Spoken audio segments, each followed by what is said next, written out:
None of us really know. None of us really know. I know. No, I know.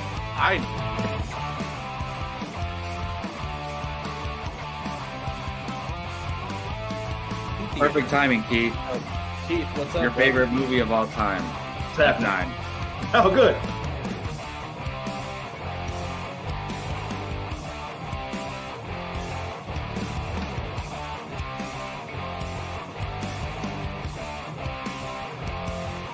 How is there any other choice than Remember the Titans being number one? I'm curious. I'm spoiling mine, but Well, let's see. Here we go. Yeah, that's a good, good I'm question, not even Brian. done talking. you shouldn't be talking at this point. Welcome back, everybody. It is Apocaflix Movies on Apocaflix now on Apocaflix Movies. That's what I meant to say. It's too confusing here, everybody. It's way too confusing. Hope everyone's doing great out there. A little shuffle there at the start, but that's all right. That's all right. We're excited to be here. Got some really cool topics to talk about tonight. Everyone seems to be saying it, so I guess I'll just say it up the top as a question. Is DC back? Is DC back? We're going to get into that. We have 3 topics to discuss in the world of the DC universe, which is now under the umbrella DC Studios, which we will get to here in just a little bit. We got Henry Cavill back as Superman. We have James Gunn locking himself in on that side of the world. And of course, we'll be reviewing and discussing Black Adam after seeing it last weekend.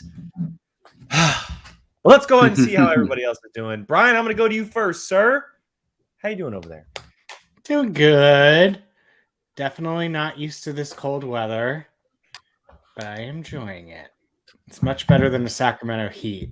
That's for damn sure. So, yeah, not too bad. Can't complain. Decent day. All right. Not too much to say there for Mr. Avlicino. Jacob, what about you? I'm doing pretty good, man. I don't know, Brian. It feels pretty nice over here in Sacramento. It's starting to cool down a little bit. You know, it's starting to be sweater weather over here. But no, I'm doing good. I don't know if you guys saw, I tweeted about it, but I just watched New Mutants for the first time. I'd never seen it. And I actually really enjoyed it. Like, for the most part, it's not great, but I was like, dang, that's like, I mean, I like it more than some MCU movies, to be honest. Like, I really do. And I'm like, it sucks that movie got delayed so long and then just got completely changed and shelved and then released way later. Like, I mean, you guys were talking about it before. I would not mind if they bring those characters in somehow. But Brian just spilled something. No, my water bottle was sitting next to my bed and just went woo and just dropped off. Jacob, I definitely think that it would be fun to see some of those characters again. I really wish, out of all of them, we would get an Anya Taylor-Joy Magic. Yeah, exactly. She was perfectly casted as that character. Badass in that movie. Yeah, and obviously we can all say it, but they just didn't get the justice they deserved. There wasn't a lot of time. The movie was like an hour and a half long. Yeah. It was in the middle of the Fox merger. And who knows what the original movie was going to look like. But, and also at the same time, the movie's very contained, right? It's just them at that hospital. And, so like, it doesn't conflict with anything in the MCU, honestly. So we'll see. But yeah, I really enjoyed that. And then, of course, I saw House of the Dragon finale, which was enjoyable. So that's exciting. Can you believe that she died? Oh my goodness. I'm joking, everybody. I'm joking. The whole show's over. The whole show's No, over. but the thing about that is, I honestly didn't know whether or not there was going to be a season 2. Like, I thought they were going to do a one-off one season. I really did. No, okay. He said you're going 4 seasons, 40 episodes. When did they say that? That's what George R.R. Martin wants to do. From the moment this show was announced, it was at least 2 seasons. Oh wow. Okay, so I'm actually glad I didn't know that, because like I was kind of keep up with the times, man. Your age is showing. Your age is starting to show. But also think about the way the season progresses, like the time jumps. I was like, wait a minute, like, are they gonna just tell the whole story in one season? That's why I kind of thought. But I'm glad we're not. I'm glad we're not. Rod, you have no idea what's coming. No idea. I mean, anyway, we're not here to talk about dragons. Yeah. I would love to talk about dragons. I could talk about dragons all day long, but that's not why we're here. That's not what we're here to talk about. You know, Samir asked the all inevitable question here in the chat. Where is Gio? Well, we don't know. You know, he flaked. He wimped out on us. He wimped out on us. He doesn't want to talk it, I guess. So we're going to talk DC for him. We're going to talk DC for him. And we have a lot of cool DCs to talk about tonight. But before we do so, we're going to start with the movie watching challenge.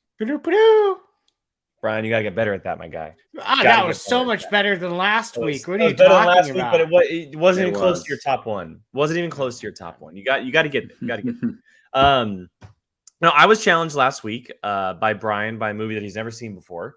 Just randomly picked a movie on the list, which is fair. You know, I love it. I watched Requiem of a Dream, excuse me, which is a day. Oh my God, why am I forgetting the director's name? Oh my God, Darren Aronofsky, director of Mother. Yeah, Darren Aronofsky. It stars Jared Leto, Jennifer Connelly, a couple other big actors in there as well. My review is going to come up a little bit later this week. It's on a single video. We're trying to pump some more content up on the channel. So you're going to see reviews for those as single videos. I will just say this off the top. That movie's an experience. That movie is an experience. Jacob, have you seen it? I haven't, no. Oh my God, it is an experience. It is definitely something different. Brian would absolutely despise this movie with every inch of his and soul. he chose it. And he chose it. The wheel chose it. The wheel of justice chose it. Yeah, but yeah, you're going to see my thoughts on that movie a little bit later this week. And boy, do I have some. So next part of all this, though, is I get to challenge someone, and just keeping tradition here on Apocaflix movies. Every other week goes to one Brian Avalosino because his list is just too long. So I am going right back to Brian and challenging Brian to 4 movies this week. And there's obviously a lot of options. And we've been challenging him lately to some like absolute bangers, some like movies that he needs to see. And these are 4 movies that he really does need to see. But these are 4 movies that I really want him to see and like really capture 80s action very well. So here we go. Here are the 4 movies that I'm challenging you to this week, Mr. Brian. We have Alien, we have Predator, we have RoboCop, and Ghostbusters. I cannot believe you haven't seen any of these. Oh my goodness. You haven't seen any of these.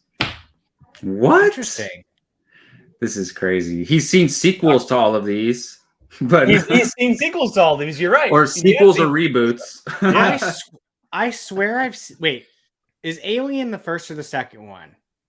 The first one. I swear I've seen the first one. Okay, if you've seen Alien, then I'm challenging you to Aliens. Let me check. Yeah, I think you're right, Brian, because remember your little list thing you had, or your little calendar. Let me thing? check I log everything in Letterboxd, so let me check. Yeah, I think you're right. Well, if that's the case, that's an easy fix. It'll just okay. Yes, so it's you. Okay. I've logged it. Okay, so yes, so I have. All right, so we're gonna go with Aliens then, which isn't. Don't people say it's better? Well, it just depends on what you're feeling. They're both really, really good. Some people movies. do. Aliens is considered by majority the superior film, but the first one is also incredible. Yeah, Aliens. There we go. Aliens. I really like the first one. So, Brian, if you had a choice, which one would it be? I think I have a feeling, but I'm curious. Honestly, between probably Aliens or Ghostbuster. I was thinking Ghostbusters. That's what I was thinking. To be honest, though, I kind of tend to lean more towards Aliens. Okay. All right. Well, let's see. Just because everyone always freaking talks about that movie. All right. Here we go. Let's see what the wheel decides. It's going to be Predator. I told you. How did you know? I just felt it in my bones. Predator is not a knock, Brian. Predator is an incredible movie. It's the most, like, isn't it a very violent? Aliens and RoboCop are probably just as or more violent, actually. I was thinking, isn't it? I thought, I always thought Predator was like more horror-y. Like, Alien. It's very similar to the first Alien. It's pretty much like I don't want to give anything away, but it's pretty much a military group is essentially being hunted by one predator. I mean, that's all. That's all you need to know. Horror. It's a great movie. It's so. It is very interesting because Prey I just watched, and that was my first ever Predator Oh, movie. Brian, it's very similar to Prey. It is very similar. Yeah, I was going to say that. Yeah. It's one single predator in essentially the jungle, and it's a team that is led by Mr. Arnold Schwarzenegger, as well as Apollo Creed himself. Interesting. And Grief Karga, Mr. Grief Karga. It's kind of funny that I'm watching these in reverse. Or not reverse. What would you say? I mean, the timeline is Prey would be before this, right? So now it's but I mean, yeah. really, you can probably really watch all of those without having to watch them in order. There's very few of them that kind of like connect the dots. And to answer everyone in the chat, yes, RoboCop is by far the most violent. It is the most violent for sure. It does not hold back whatsoever. But I'm happy, man. He's finally watching an 80s action movie that is considered an all-time great. And I can't wait to see what you think, because you really liked Prey, right? I loved Prey. It was I think it's probably in my top 10 movies this year. Cool. All right. Cool. All right. Well, Brian will be it might be even top 5. Brian will be watching and reviewing Predator leading into next week's show. Check out that, and he'll get to challenge someone else next week. With that said, let's go and get into it. We got some major DC topics to talk about tonight, everybody. We're going to start with the official announcement that Mr. Henry Cavill is officially back as Superman. Yes. Thank goodness. He's officially back. He posted to social media yesterday morning announcing his return to the red and blue suit for DC and Warner Brothers. We don't exactly have an idea of where or when he will show up. I'm hoping that it's a solo movie, because we got that news last week that they're working on a sequel. It just feels good. It's a nice relief after 9 years of wondering if we're going to get a Man of Steel sequel. We've seen him, of course, right? We saw him in Batman v Superman. We saw him in Justice League. We saw him in the Snyder Cut. But it's never really felt like the return of Superman, just because it's never been his own movie. And now it seems like that is actually going to be happening. Cavill is back. They posted a brand new photo of him in the suit, which is awesome. I'm excited, man. I'm very excited. It's a nice relief. It's a nice little stress reliever. Jacob, I'm going to go to you first, though. You absolutely adore Man of Steel. I think the most out of the panel here, anyway. How does it feel to know that Cavill is returning to one Clark Kent? I am it's too good to be true, to be honest, because I've said this many times before. Man of Steel and Henry Cavill made me a fan of Superman. I just had no connection to the character. I never watched Smallville. Of course, as a kid, I watched the Justice League cartoons and stuff, and I'd seen the original Superman movies, but like Superman was not even a top 10 favorite superhero of mine. And then because of Man of Steel and Henry Cavill, now he is. And so it was my favorite thing. He's my favorite thing in the DCEU. And so I was like bummed that this possibly could never see him again. And it's freaking Superman. Like, he's the superhero of all superheroes, and especially of DC. So like, why aren't we seeing him, whether it's Henry Cavill or not? Facts. So just to have him back at all is amazing. I already got Charlie Cox back as Daredevil in the MCU. After that, this was my second movie wish that I would have wished for, is Henry Cavill back as Clark Kent, Kal-El, Superman, whatever you want to call him, Man of Steel. So I am stoked. I mean, I officially didn't know until we saw what we saw in the movie theaters recently. But it was a very nice surprise to see that. So I'm stoked.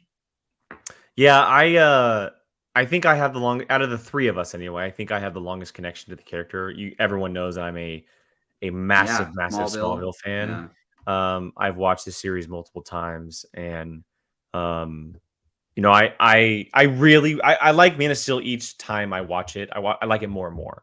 Mm-hmm. I was like okay with it when it first came out, and then it really started to grow on me, and it's definitely one of my favorites as far as these new DC movies go. I think Cavill is the perfect Superman.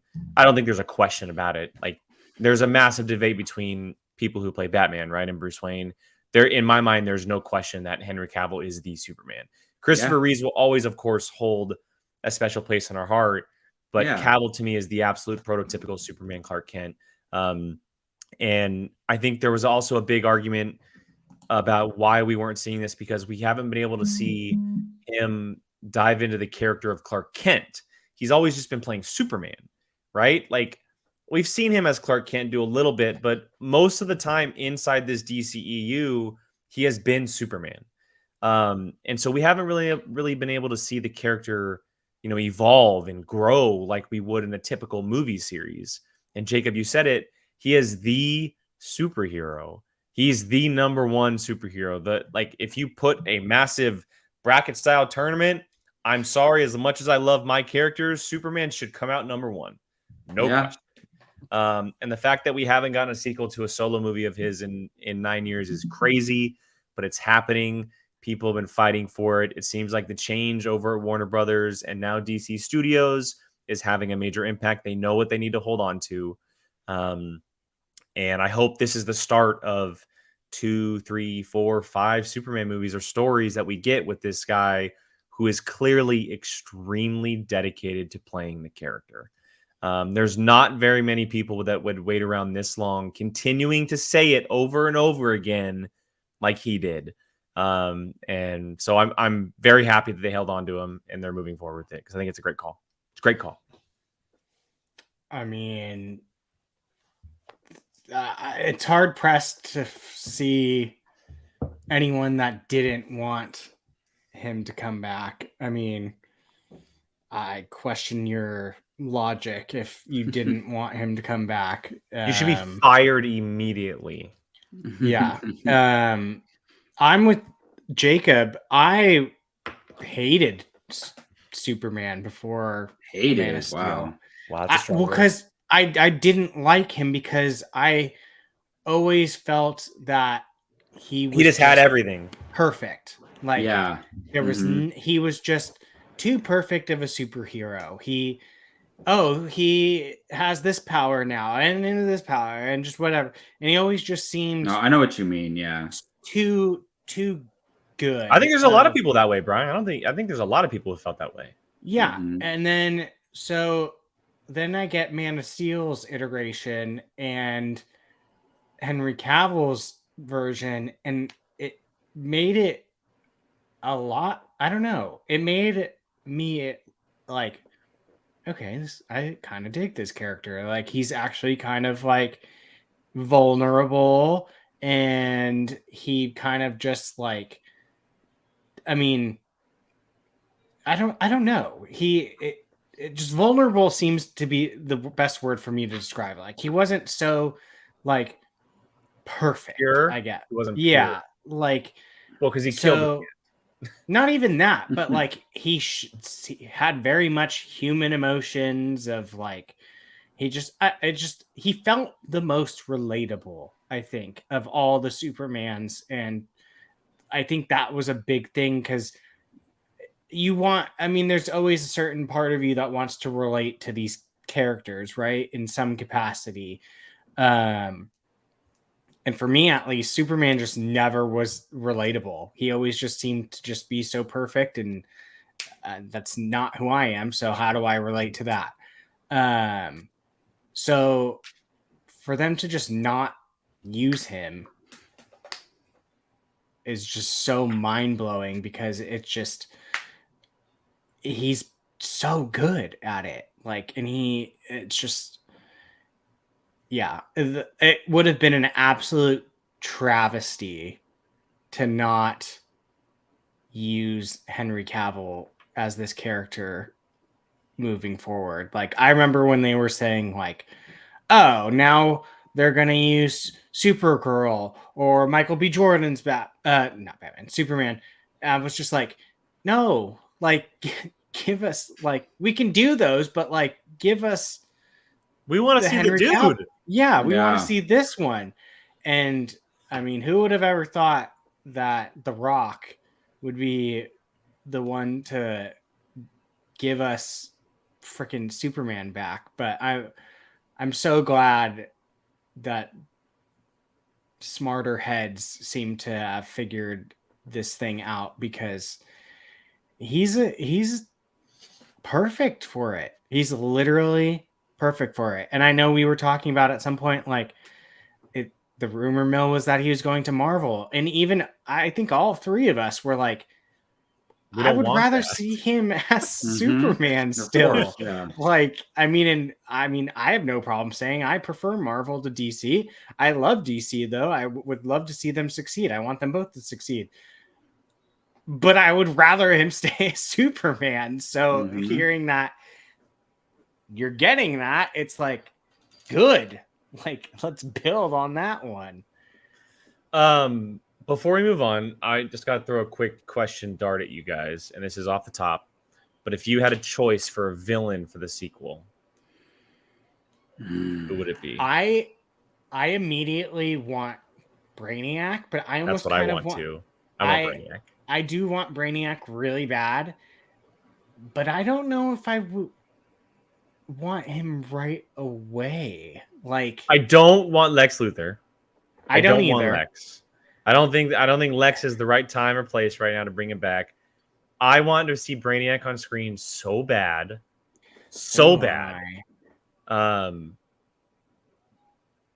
It's interesting, right? Like, because he's run into a couple people throughout his DCEU run, not like main superhero villains, obviously, but I mean, Jacob, do you have any kind of inkling or thought? I mean, because a couple people mentioning Bizarro. It's funny because that's what I was thinking, Bizarro, but it's basically just him, right? So,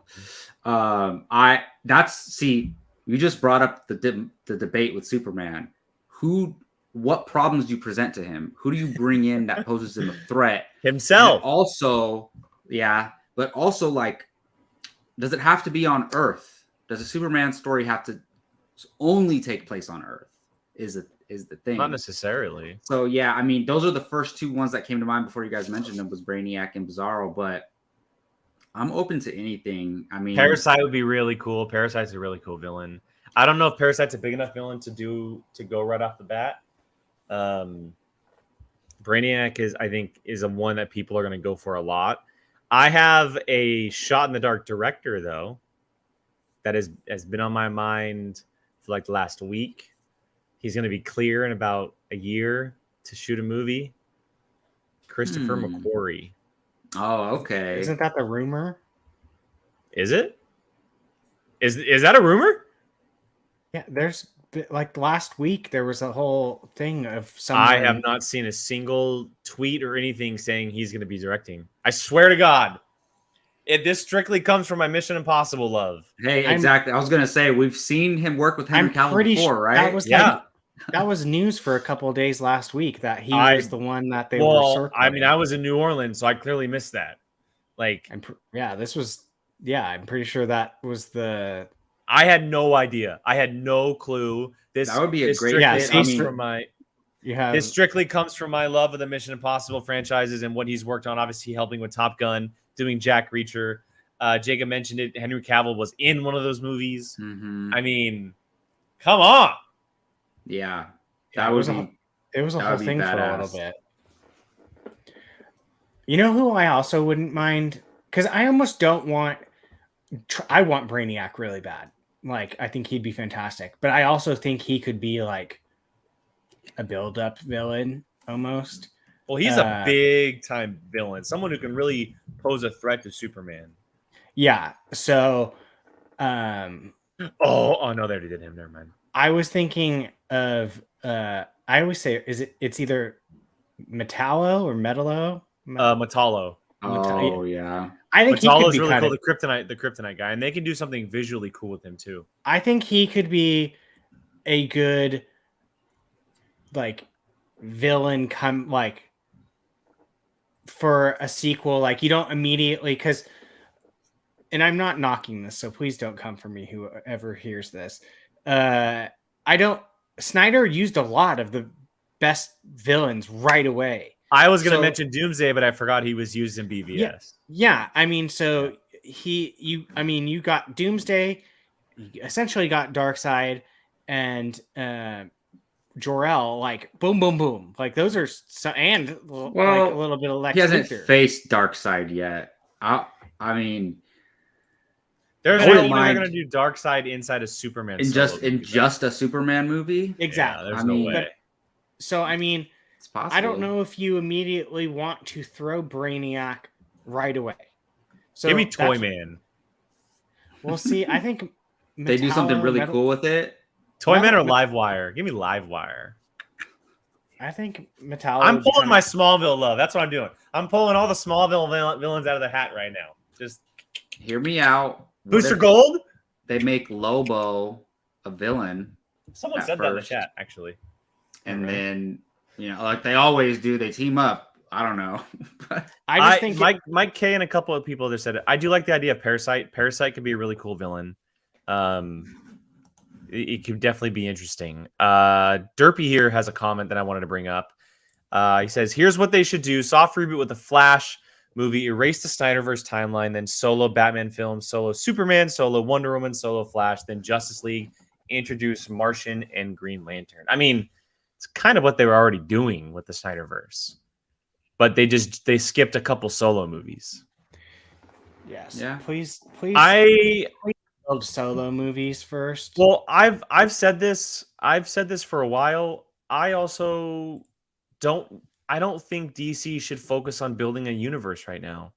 I think they need to give us just single franchises and then connect these movies.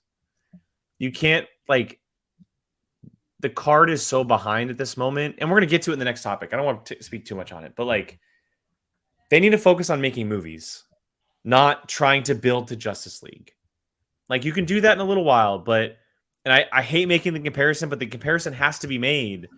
The Avengers didn't happen until 4 years down the line from the first movie. It takes time, and we've had 2 Wonder Woman movies. We're about to get a Flash movie.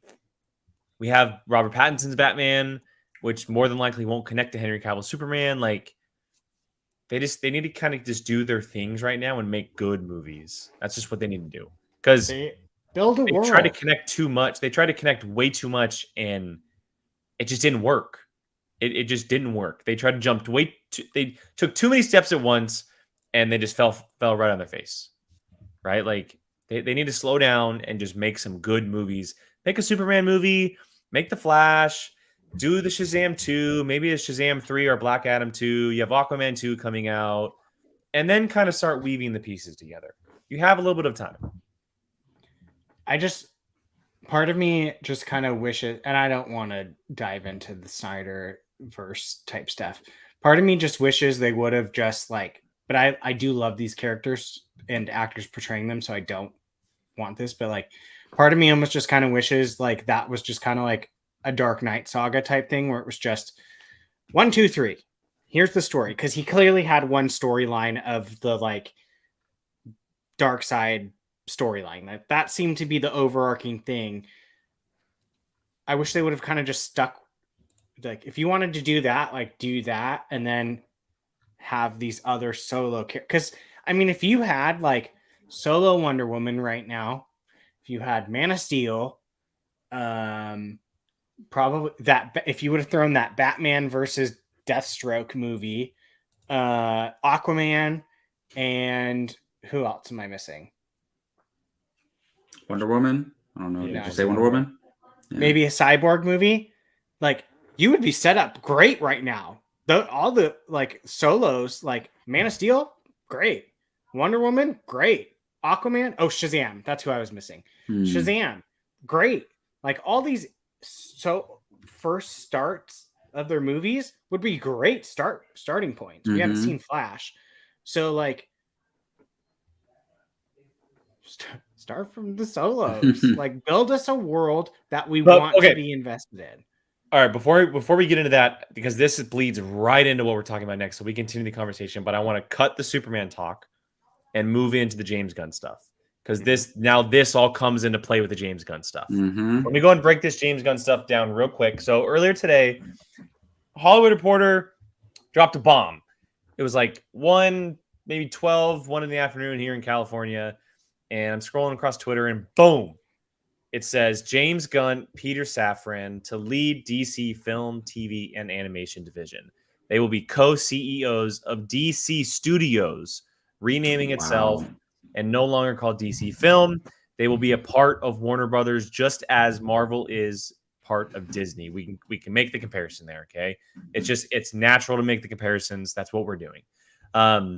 James Gunn will focus on the creative side of DC, and Peter Safran will focus on the business and production side of things. And both are expected to continue to direct and produce projects respectively on top of their now executive jobs. James Gunn and Safran will report directly to WB CEO David Zaslav and working closely with Warner Brothers film bosses DeLuca and Pamela Abdi. Yeah, I mean, this is crazy. Gabby just got home, so the dogs are probably about to bark. So if you guys want to take it over just real quick while I mute myself, Jacob, start this off. Instant reactions to James Gunn, director James Gunn, being a CEO of DC Studios. I personally love this, to be honest. I didn't know about it until it came about in our group chat today. And I was at work, didn't have much time to think about it, but my instant reaction was yes, that's perfect. And look, before anybody goes to, wait a minute, he doesn't know how to run a studio. That's literally why they paired him with a producer, Peter Safran, who does know how to do those elements of the production. So literally, James Gunn's going to be able to focus solely on creative, while Peter Safran is worrying about the other stuff. So that's going to work itself out. James Gunn is, the way he makes films, and I'm sure most of us, in Apocaflix agree, like the way he makes movies, it speaks to what I like, the way he tells stories, and, it's very like fast paced, very, a lot of action, but a lot of character depth going on. It's just, he does a great job of balancing all those things. So if he can, expand that into an entire universe, and I don't think they are ever, obviously they're not doing a full reboot. That would be recast everyone. That's how that would work. They're not doing that. So he gets to go from what they have and build upon that. And whether that means a reset or whatever they're going to do, fine. But bottom line is, I trust James Gunn's creative decisions. Like, not all his movies are perfect, but he lives in this world. Like, he grew up, he loves this stuff. And look at Peacemaker. Look at the Suicide Squad. Jake, I know it's your favorite DCEU movie. It's my second favorite DCEU movie. And like after Man of Steel. And it's like not even close. So I trust him to handle the creative side. And he has Peter Safran to do the stuff that he doesn't have experience in. So I think this is a win all the way around. The journey that James Gunn has gone through since 2013, since Guardians started filming, is mind-boggling. So think of this. He did Guardians 1, he does Guardians 2, and then he's fired and canceled from Tweets by Disney, hired by DC to do the Suicide Squad, rehired by Disney to do Guardians 3, eventually leading to a Guardians holiday special, having a huge part in what Infinity War and Endgame were doing as well. The Suicide Squad, he directs that. It absolutely crushes. Creates a spinoff of Peacemaker. Now, I already said it, but he's doing Guardians 3 and the holiday special, which comes out both within the next year. And now he is the head of a film studio. He is the head of DC Studios. It's pretty mind-boggling to think of where he went from, let's say 10 years ago to now. I agree with everything Jacob said. I think it's a great choice. I think it's really cool that a director like him is going to be kind of the head running things.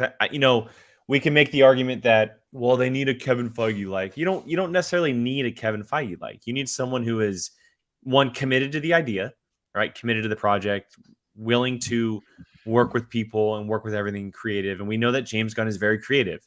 He's also produced a ton of projects. So he has that in his bag. You need someone who's the head of a studio to be a producer as well. That's what great people are.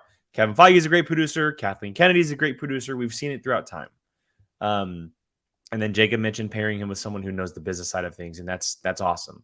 And I think that's a very smart move of them. I don't think it's perfect. I don't think it means that the DC universe is going to be the best thing of all time. I don't know if they're going to be on the right track. But I think they have laid pieces down to get themselves on the right track. I think that they are making the steps forward to fix everything that's happened over the last couple of years, right? They have a lot to kind of wash away. There's been a lot of baggage that's there, and they're trying to get trying to get the pieces away that have kind of been holding them back and hold on to the ones that have been successful, right? That's why they're pushing forward with movies like Shazam and Aquaman and Man of Steel, because clearly people loved it. I'm interested in what James Gunn does. You know, his movies are very specific. They're very different, but as a producer, he's just going to be producing projects. So he's going to be talking with directors and writers and letting them do their own thing. And so I definitely have an uplifting feeling about it, and I'm excited to see what comes of it. They start their job. It said in the article, they start their job November 1st. So they're boom, 6 days from now, they're starting their jobs as studio heads. But yeah, it leaves me excited. It does. It's just because it's something new and fresh and different from what we've gotten, and now we have a picture of what they want to do. So yeah, crossing fingers that it ends up for the good. But we'll be talking about Gunn a lot on this channel. If they start pumping out content and news, we're gonna have these conversations for a long time going forward. So it leaves me excited, Brian. I mean, do you have any kind of hesitancy? Are you excited? Are you curious on what kind of producer or head of the studio is going to be, or do you think it's just going to be business, straight to the point, DC movies with James Gunn producing? No, I'm excited about it. I think it's a bit of array of positivity in the right direction. I much rather them do this than pulling some random schmo off the street.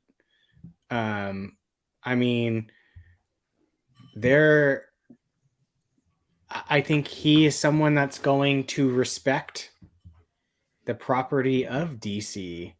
I read a thing literally today that said that the people that run The Witcher hate the books, so they're doing anything they can to steer away from the books. Yeah. And it's like, why would you hire someone that poops on source material? Like, I mean, James Gunn clearly respects properties and isn't going to push things out to make a quick buck. Like, he's not that type of person. I don't know much about Peter Safran. I don't know even how to say his name. But I think it's very smart to have two heads on a machine like this than one, especially in the situation that they kind of put themselves in. I think, I mean, this Peter Safran guy seems to be a more seasoned producer. Like, that kind of seems like that was his role. Am I wrong? Like, so he has produced every single one of James Gunn's films and the director of Shazam, David F. Sandberg's films. Oh wow! Okay. So he's produced every single. So it's all Warner Brother ties. It's all Warner Brothers ties. So it very much seems to me that you have a business mind and a creative mind. He also produced the Suicide Squad. Sorry, go ahead. No, it very much seems like you have one body with a business head and a creative head on that same body, which in this case may work out for them because, I mean, DC's biggest problem was the people in charge. The people in charge were not letting the creatives be creative. And so, like, I think by allowing this, the man has a proven record. He made people care about Guardians of the Galaxy when no one, I mean, it's not fair to say no one knew who the hell they were. Unless you were reading Guardians of the Galaxy comic books, no one knew who the hell they were. And now they're little kids know them like anything else.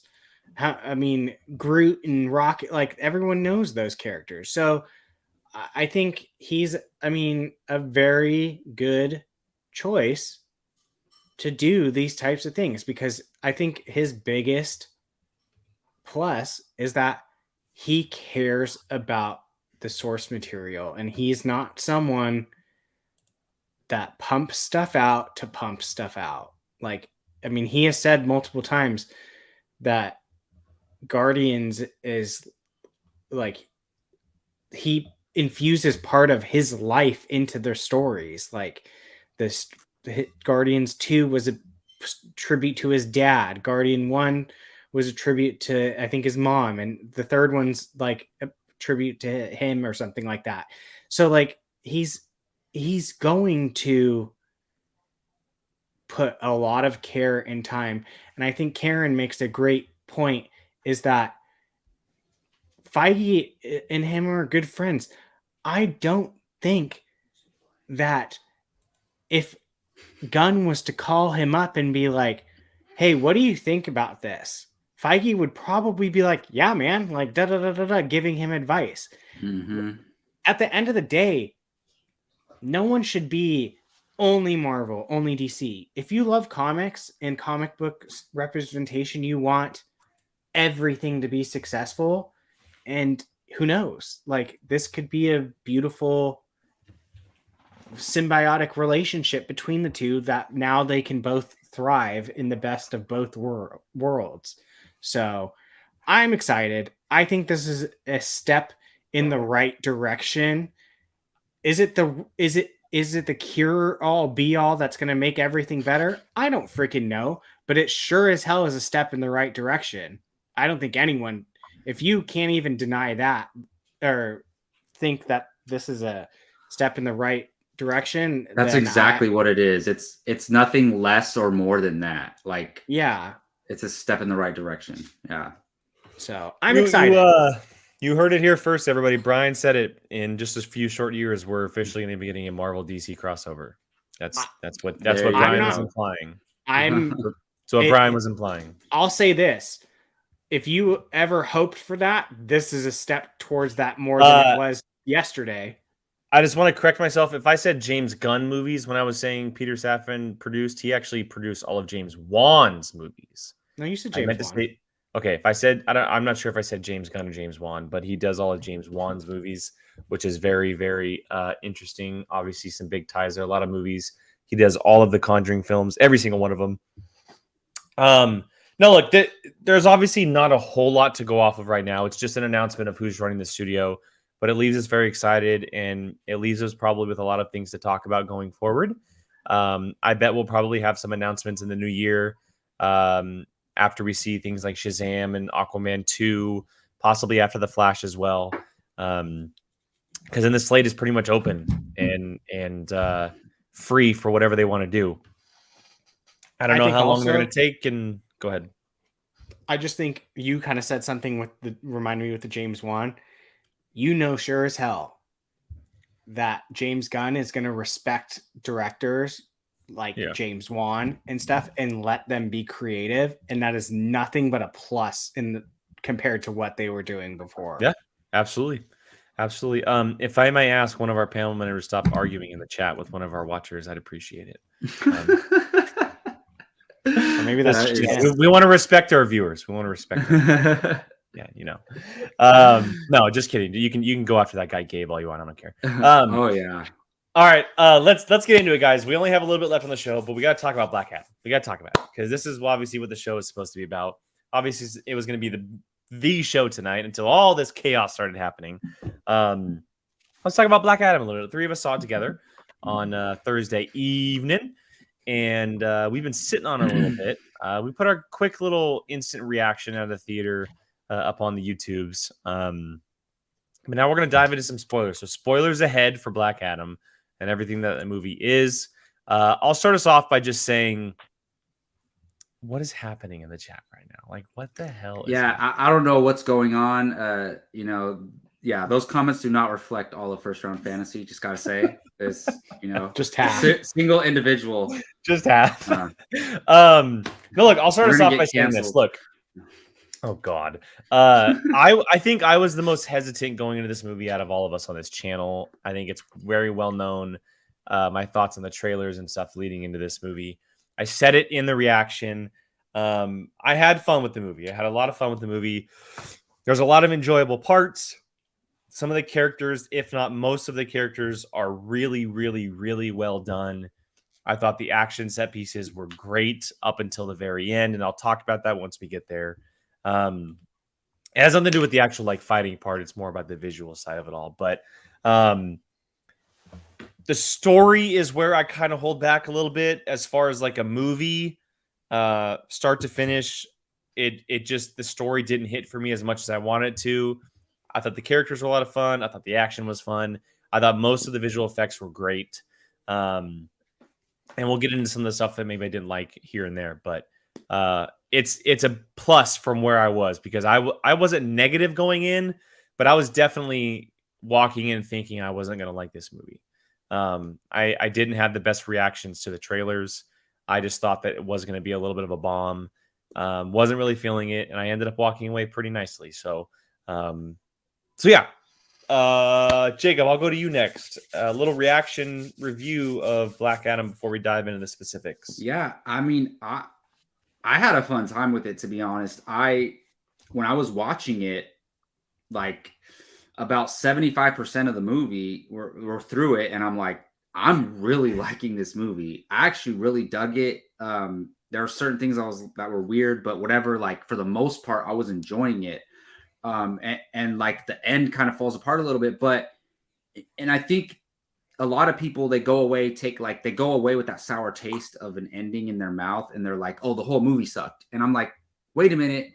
For me, at least, I was enjoying it for the most part, and I actually really liked Dwayne Johnson in it. And that's what I wanted from him. It's I didn't want him acting like Dwayne Johnson. I wanted him acting like another character. And I think we got that for the most part. We've seen him in the trailers. The Justice Society is freaking awesome. They steal the movie. All four of those characters. They steal the movie so bad. They do a great job. They could have made a Justice Society movie with just these four characters, and I would have been totally fine with that. It's unfortunate. We watch a Black Adam movie starring The Rock, and we're more invested in these other characters, and at least for me, but still, they're a part of this movie. So that's a positive thing that they did. They had the right idea, sending in a squad to go get him, and they can't stop him. Cool idea. I think it worked for the most part. But like you said, not perfect. Couple things that are very questionable, and I'm sure we'll get into those. Brian, sorry. Yeah, I mean, I'm the same. It was not a bad watch. It definitely was better than what I was expecting it to be. I definitely put my expectations low in the hopes that anything would make it higher. And I think that was a good thing to do. I really enjoyed The Rock, actually. A lot of the times I have a problem with him because I feel like he plays the same character. He plays The Rock in all of his movies. But I really enjoyed him in this. I completely 100% agree with you. The Justice Society stole this movie at times. But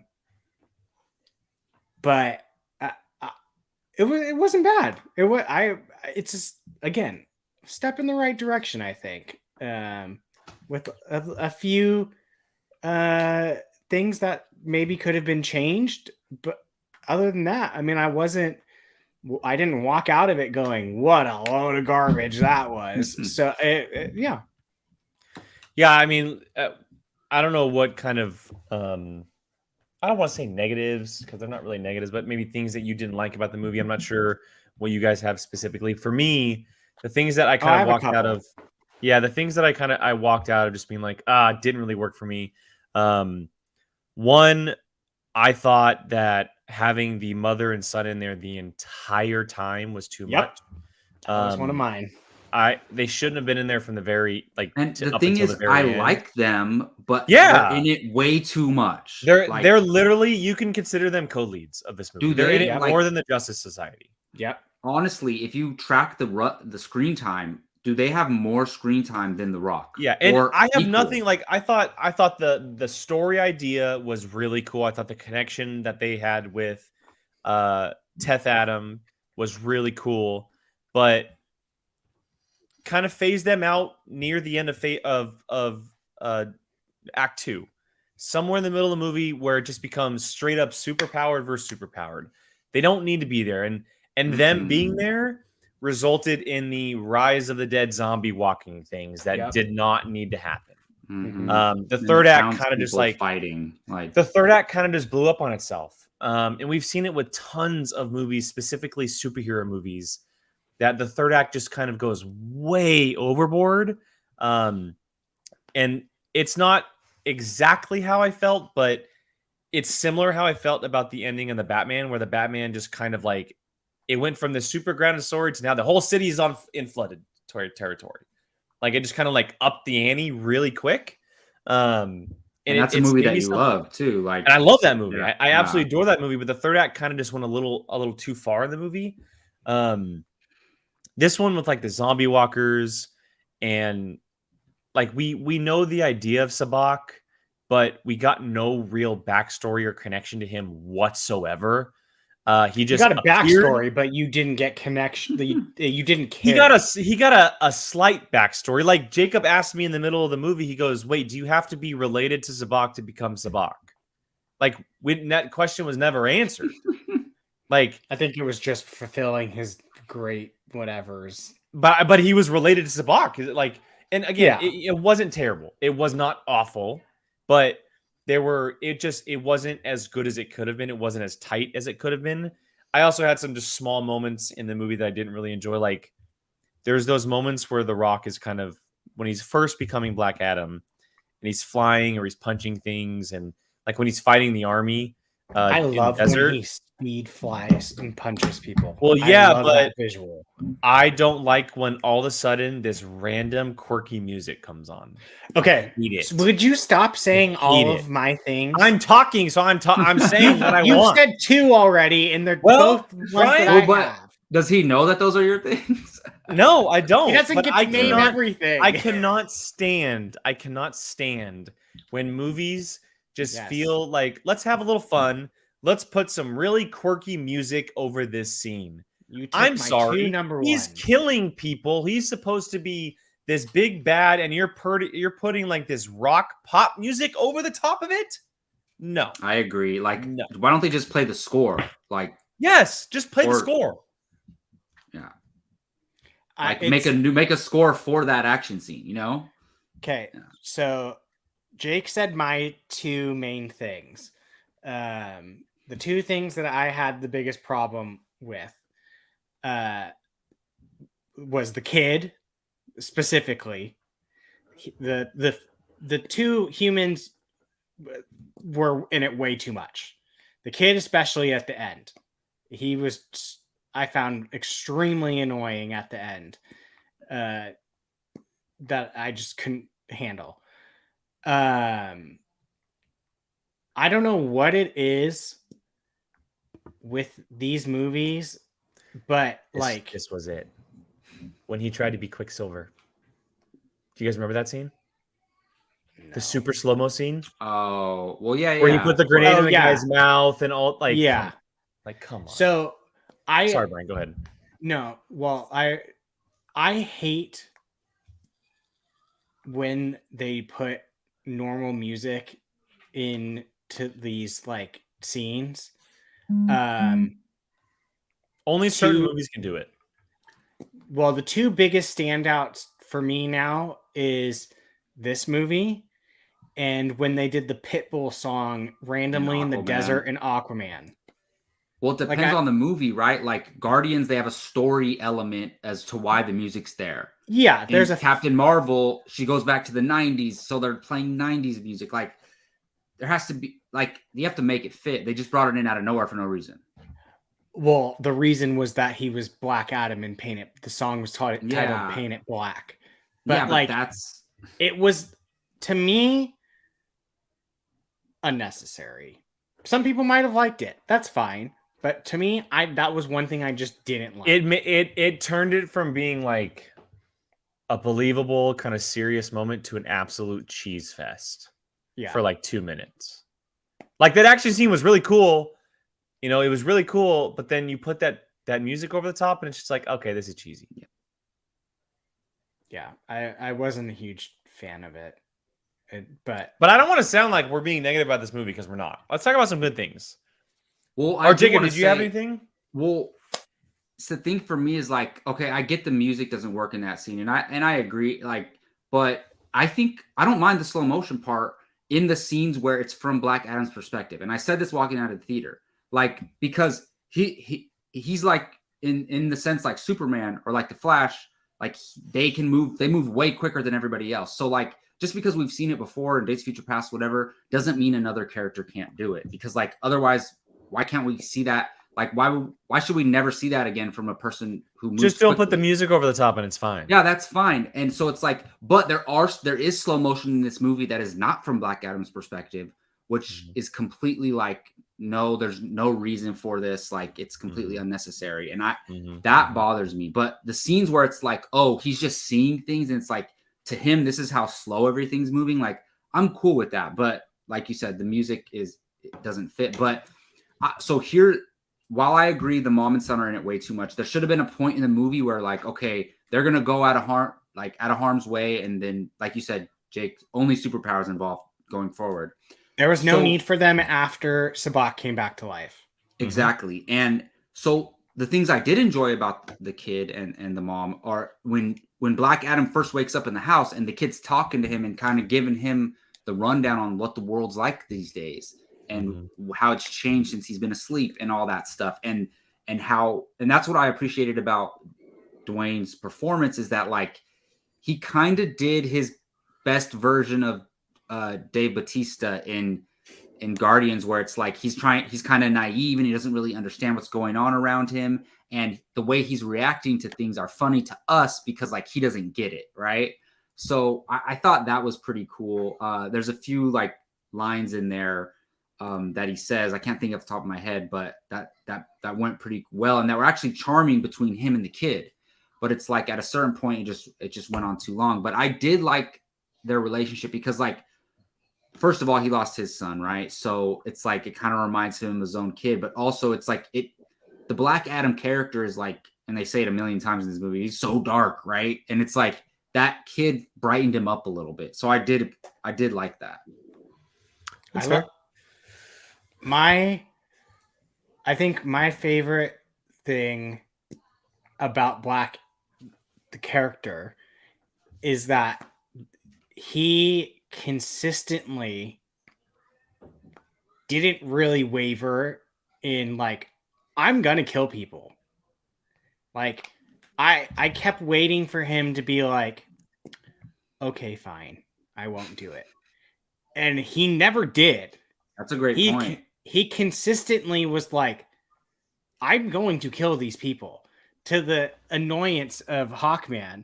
And like, I think that to me was very much needed, because there are so many times when we see an anti-hero storyline where they're bad up until a certain point and then they do everything good. He stayed an anti-hero the whole entire time.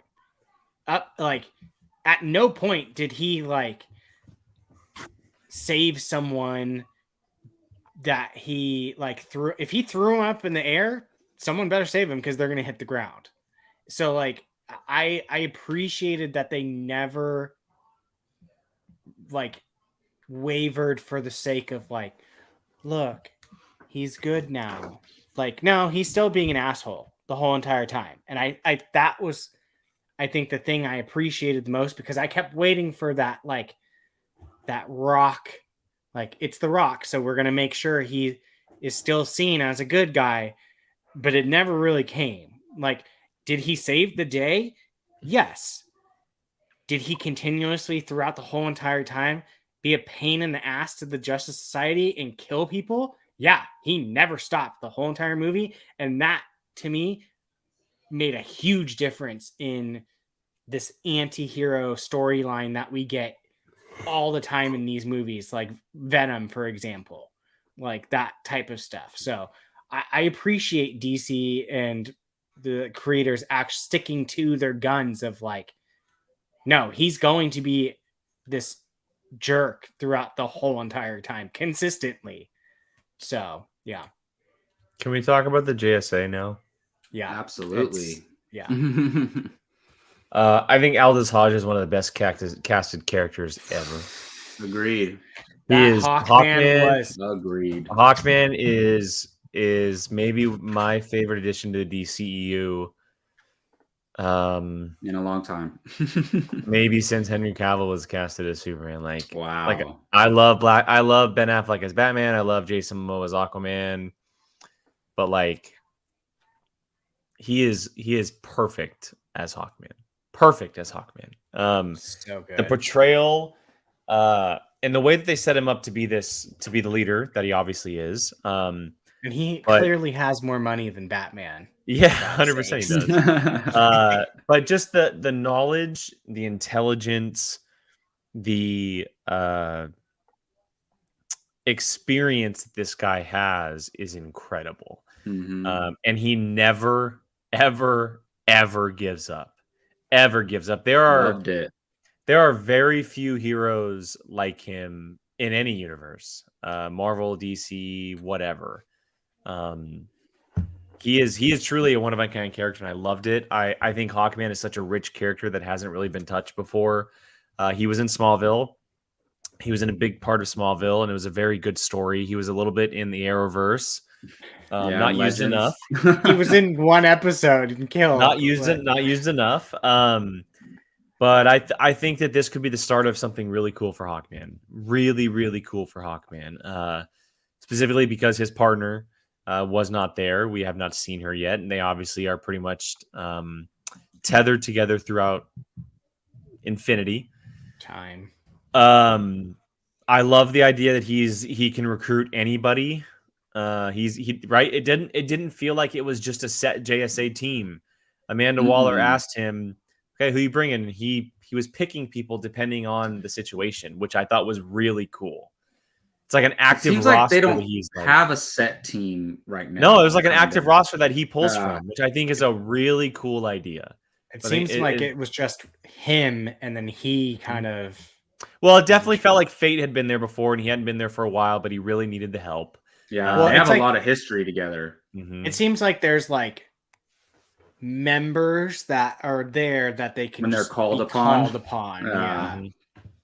Well, yeah, because Cyclone, her suit had a Cyclone image on it, like she was part of a team, and then obviously Atom Smasher had his logo on it. But it seemed like it, as we know, it was their first go at it for Cyclone and Atom Smasher. So they were youngins. No, I thought the team aspect was great, and what a great way to introduce them. Obviously, we bring them in, we meet the characters of their real selves, kind of get a backstory. Great cameo by Henry Winkler. Is it Henry Winkler? Henry Winkler, right? Henry Winkler, yeah. And then the first moment we actually get to see the JSA suited up on the go is an absolute banger. Mm-hmm. It is that fight between the four of them and Black Adam was incredible. Great. It's Hawkman versus Black Adam, which seemed like forever. And then it's Hawkman and Fate doing his stuff, which visually was just stunning to watch. Oh and my then God. you throw in Cyclone in there, which I thought her powers were really cool portrayed on screen. Yeah. And then you just throw in a Noah Centineo Atom Smasher, and he's just running the wrong way. Just running the wrong way. And then he finally finds the fight, and he gets blown up a little bit. But Yeah. I thought what a great introduction for these characters. First time we ever met him. Awesome. I need. You probably died when Dr. Fate did his thing, right, Brian? I need absolutely everything Dr. Fate. Well, Pierce Brosnan. Well, spoilers ain't gonna happen. Well, then give me prequel stuff, like, because he's clearly been around for a very long time. Mm-hmm. He was phenomenal as that character. He really was. He was so slick, and just everything about him was so good. Like, he might be my favorite thing coming out of the whole entire movie. Like, I thought he would be. I wouldn't blame you. He was so good, and just like the way he's flying around, doing his hand motions and stuff, and it literally they ripped out a thing from the Injustice video games that I caught. His like where it zooms in and he does like this motion type thing and shoots. Like that literally is his special in the Injustice games. I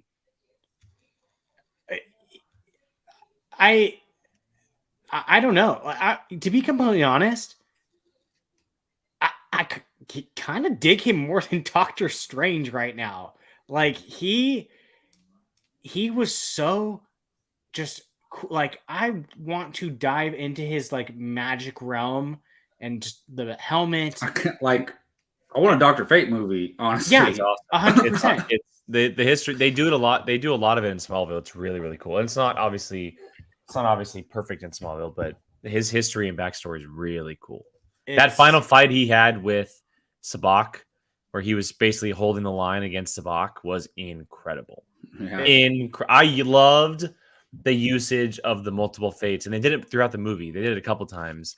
Mm-hmm. But the usages of how many fates there were, and then zoom in like the Iron Man mask, right? We saw him inside the mask, Pierce Brosnan, and then we zoomed back out and seeing Dr. Fate. The first time he puts on the mask, I loved that scene. It looks so badass. It's the visual aspect of Dr. Fate is so cool. They said it in the movie, but in case you didn't catch it, I love the character so much because when you put the helmet on, he's someone completely different. He's not the same person. He's overtaken by the helmet.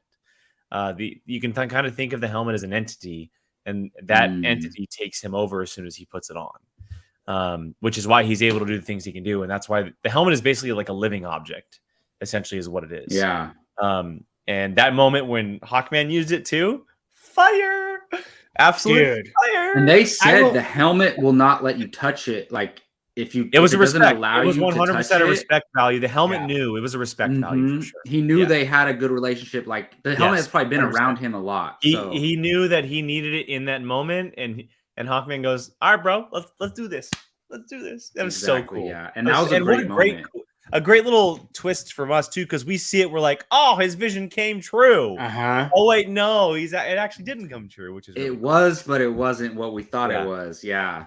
They had some cool, like, little twists that I appreciated. Like, I mean, I don't know about you, but I saw yes, Andy, to your comment. Yes, you're correct. But I don't know about you, but I saw the dad being not. I saw Black Adam not being the kid. Oh, that was predictable from the second it started. That was predictable. Yeah, I knew that The Rock wasn't actually the kid. Yeah, 100%. like that. I knew. I saw that a mile away. You could hear The Rock's voice when they wouldn't show his face when he saved the kid. Yeah. Things I didn't anticipate is like Ishmael being related, the descendant of Sabak. Like that, I was like, oh, okay, that kind of makes a little more sense. Not just some random schmo being like, I want to be the crown of Sabak. Like I appreciated that. Do you know where he's from? Yeah, it's Jafar. Oh, is it? That's not even what I was gonna mention. Oh, He's you from didn't know that? Guard. It's Well, Jafar. I know I know that, but I know that now. Then you said it, but he's from the old guard. That's where I first recognized him. Yeah, it's Jafar. Wow. So I appreciated that it wasn't just some bastard. Yeah, I appreciated it wasn't some random schmo just wanting to be the bad guy. Like, well, that's why I think that's why Jacob and I talked about it in the movie. Is it seemed like you had to be related to make it all happen. See, I didn't get that. I got that he just wanted to fulfill this ancestor's goal and do that. But would they have even like allowed him to do it if he wasn't related to him? Who knows? Like they didn't explain it, right? So, but either way, I appreciate that they connected it and made like that. Yeah, it's better than it just being a random guy who's just obsessed with it or something. Exactly, and it was that, and the Hawkman little like gotcha moment, like those types of things. Like I appreciate. Like, don't give me the obvious, the dad one that I saw a mile away. Well, I thought the turn, and I don't know if you saw this, Brian, or even Jacob, but I thought the turn before the fight with Sabak, where Fate locks them out essentially and imprisons himself in with Sabak. Yeah, and he basically said, "It's not your time." Like I didn't show you the whole vision, which I thought was great because we didn't even see the whole vision. I like that they kept that from us as well, and that was a full surprise at the end because they easily could have shown that. Which I'm and really they tied it in from the beginning when he's riding in his limo to Hawkman's estate. He's having those visions, so it was like a storyline. Yeah, exactly. I thought everything that as far as the JSA goes was great. I liked every single one of the characters. Of course, Atom Smasher, Cyclone could have had more time, but they weren't the stars. They were the young bucks following the lead of Fate and Hawkman. I was gonna say like Hawkman and Dr. Fate, they're both like casting, performance, everything they did visually with the characters, the superpowers, perfect. Like those two characters, amazing. And then you have Cyclone and Atom Smasher, like they're not supposed to be, well-rounded, experienced characters. They're still learning, figuring things out, especially Atom Smasher, as we saw. But I actually like those characters. One of my favorite things about this movie is like when they're all standing in the ship, right? In Hawkman's ship, it's not like everybody's blabbering off, like everybody's talking, so much information going on. The dialogue in those scenes is actually very limited and it's very subtle. And there's like a lot of quiet moments, especially between Atom Smasher and Cyclone. And they're just like she reveals her backstory. Yeah, right? And they're just like getting to know each other. And it felt genuine. Like I feel like they add too much dialogue sometimes in those scenes, and it just felt like a real conversation. She was definitely feeling that boy. She was definitely feeling that. And as far as like, having two very experienced characters and two very inexperienced characters, I thought it worked very, very well. Yeah. And like, if this was a JSA movie, I would have been totally down with it. And maybe we will get one. I mean, after this, like, possible. If they told me the JSA movie, Aldous Hodge starring, I'm there. Like, I'm so in if that happens. Yeah, he brought the gravitas to counter the Rock. Yeah, that's very hard to do.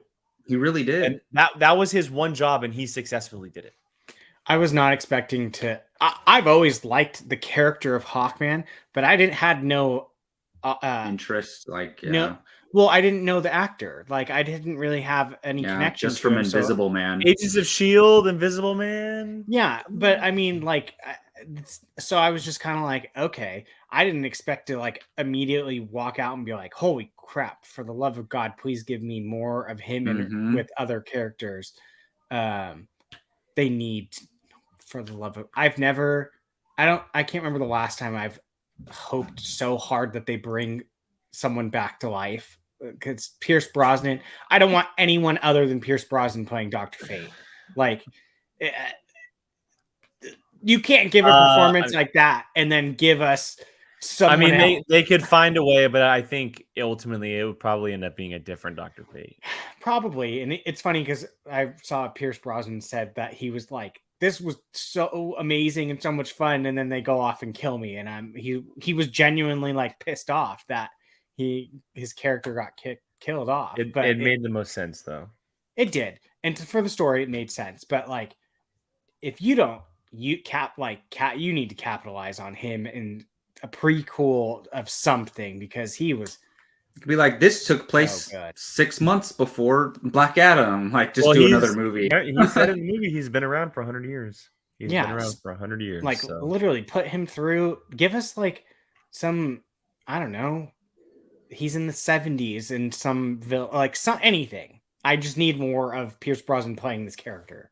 Well, if they follow different or older stories and different stories, the JSA were the official original superhero team in the DC universe. So maybe he was part of an original JSA team back in the day that they could easily do. We saw that in Legends. That happened in Smallville. So there's definitely possibilities.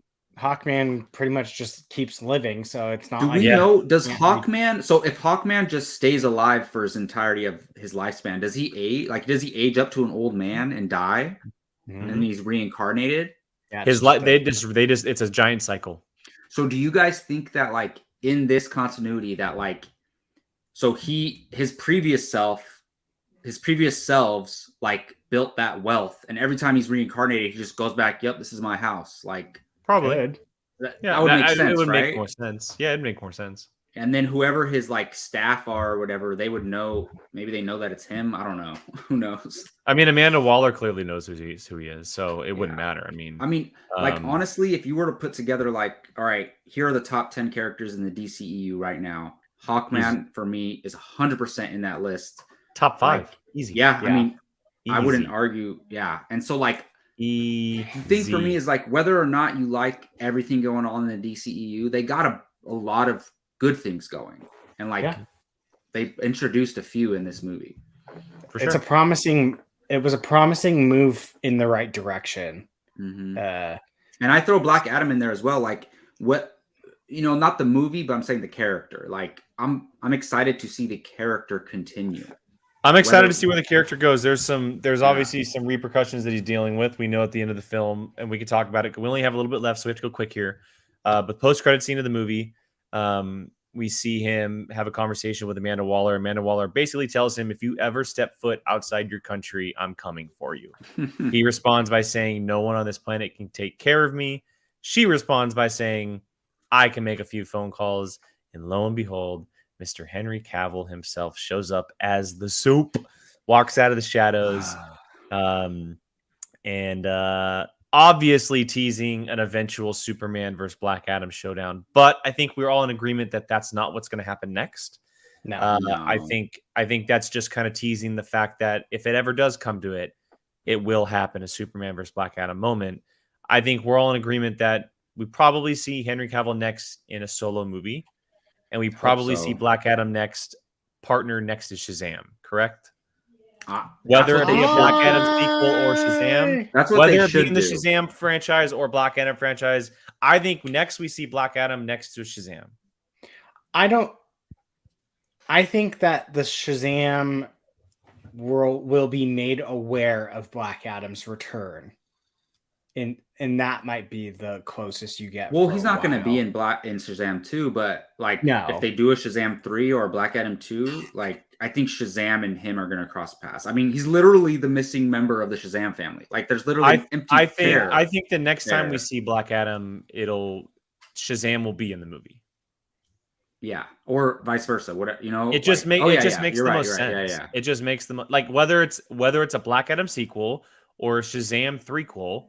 I think one way or another, it's Shazam and Black Adam. It just makes sense, because then you can, after that, you do the Black Adam Superman story, right? You can do it that way. Yeah, no, for sure, and I agree with that. And I can't wait to see, because like if that Shazam interacts with this Black Adam, like that Shazam has no business tangling with this Black Adam. So like that's why there's a family though. Curious. Yeah, that's why there's a family, though. Exactly. I want to see Shazam grow more as a character, and I think he will. I mean, But dude, unless the he just Henry starts killing Cavill off his siblings. reveal, how good does Henry Cavill look? Like they changed his Did hair. you guys know this? That they shot that in September? Wow. I mean, Just a few weeks before the release. it makes sense because the Warner Or about Brother a heads month, I were guess. fighting it for so long, but once they got the boot, it probably freed it up. He the suit was probably the same one that he had been wearing, which made sense because it was so last minute, but he looks like he just never left. He's so perfect for the role. Just so perfect. Yeah, he has like just a commanding presence. It's like, don't mess with Superman. He knows what he's supposed to sound like. It's just that simple voice of like, we need to talk. It's just like, oh, It's like, even though he's like not home. royalty, it's like It's like regal. I home. don't There know you go. how It's to like home. explain Yeah. it. Yeah, It's like that's a good way to Smallville. put It's it. like Smallville. Yeah. Do you guys know in like a 45-minute period, I found out that Superman is returning and that CMC got traded to the 49ers, like all at the same time, and I didn't know which one was better. Like, Yeah. And then the 49ers lost. And made us I know. happy. But no, I if I had to choose, I would They got go their with butt Henry whooped. Cavill. They got Henry their Cavill butt back as Superman if I had to choose. But Interesting. no, that was amazing. Like it really like changes my whole outlook of optimism for this universe, Mhm. whether or not Henry Cavill's there. Mhm. And it's like he's back. So It's just whether the movies are great, incredible, good, average, whatever. It's just pushing it all forward. It's just it's like clearly the fans love it. It's like 90% or something on an audience score. That's great. People are like, and that's all it needs to be. So yes, movies are made for fans, not critics. So the critics, I mean, Man of Steel's at 54% because they had suck it. No one gives. If you are making films for critic scores, you might as well just write it off because Tron Legacy's at a 30%. Those people are so dead wrong. Losers. I mean, this is another clear example. Like, I mean, the fans are. It's funny because this is the first time I've seen a DC movie where people are like, they don't. There isn't like, it was the greatest movie ever, or this was absolute trash. Like people are recognizing like it wasn't like the greatest movie ever, but it was still entertaining and had great parts. And like no one's like arguing about it. And it's nice because like I feel like we are moving towards a good future for these movies. Like to be honest, before I thought the Fury of the Gods trailer looked great. Like before the Black Adam movie, I don't know what you guys thought, but like I was kind of like, sweet. No, I'm ready for that movie. I mean, I know it got delayed, but I really like the first Shazam. So I'm same director returning. Like I'm down for this movie. I know it's a little more like on the lighthearted kiddie side, but they're kids. They're literally kids that turn into superheroes. So like, what can you do with that? It has to be until that way. Black Adam comes in there and starts killing all those kids. Well, really quick before we head out, I wanted to bring up a couple comments here. Mike K said I could see Black Adam appearing in a post-credit scene in Shazam: Fury of the Gods. Definitely, I would probably say yeah. Shane Rose, have Billy experience a really serious loss, maybe Freddy, and bring in Black Adam to have him take his anger out on someone. The exact same skill set, but Black Adam is on a completely different plane from the Shazam plane from the Shazam of the trailer before the movie. Oh God, I see what you're saying there, Rachel. Thank you. And she finally said here, we are all just so happy something good is happening. We'll give them the benefit of the doubt. Yeah. You're right, Rachel. You are correct. Again, it seems like they're making steps in the right direction, and it makes things more enjoyable because you are getting excited about what could come. Absolutely. At the end of the day, we all want it to succeed. We all want good superhero movies. Like we don't Speak for yourself, Brian. All right. Well, if you want trash, then you can watch trash. I'm joking. Goodness. Oh, of course we do. Of course we all want these movies to be great. What's the next? Is Shazam the next movie? Yes. Maybe Aquaman. I don't know. I gotta look. One or the other. Yeah. All right, everybody. That's going to Both wrap coming it up up. tonight. Thank you so much for joining us on this DC heavy show on a Tuesday episode of Apocaflix Now. We appreciate you all guys hanging out. Joining us for a Henry Cavill discussion, a little James Gunn in there, as he is the new co-head, of DC Studios, and then of course our Black Adam spoiler discussion. We appreciate them dropping that news today. Absolutely. For us. You did it Just for for us. us. Yep. Just for us, you guys. I mean, look, they said, you know what, Apocaflix Now goes live tonight. We're going to give them some stuff to talk about. So thank you guys. We appreciate you all. Let's do some very quick plugs before we wrap up. Jacob, where can everyone find you online? You can find me on Twitter at JacobBarley824. You can also check out First Round Fantasy on YouTube. Discuss fantasy football with my buddy Gabe, as you might have saw in the chat earlier. Half of them. I don't know what that guy was talking about. And also Bartley and Barnes, me and Keith will be back next week for our October episode of Bartley and Barnes. So come check us out. Is it next week, November? Yeah, but so technically the 31st is Monday. So we're doing it next week, like to cover October stuff. Interesting. Yeah. Interesting. Yeah. Hey, that's an interesting style you guys have there. Brian, what about you? Be of Alcino on Twitter and Instagram. Certain Point of View on Mondays. And Mandalorian Club this week. Tomorrow. I'll let you plug that. No, hey, our Star Wars review show is going to go live tomorrow evening.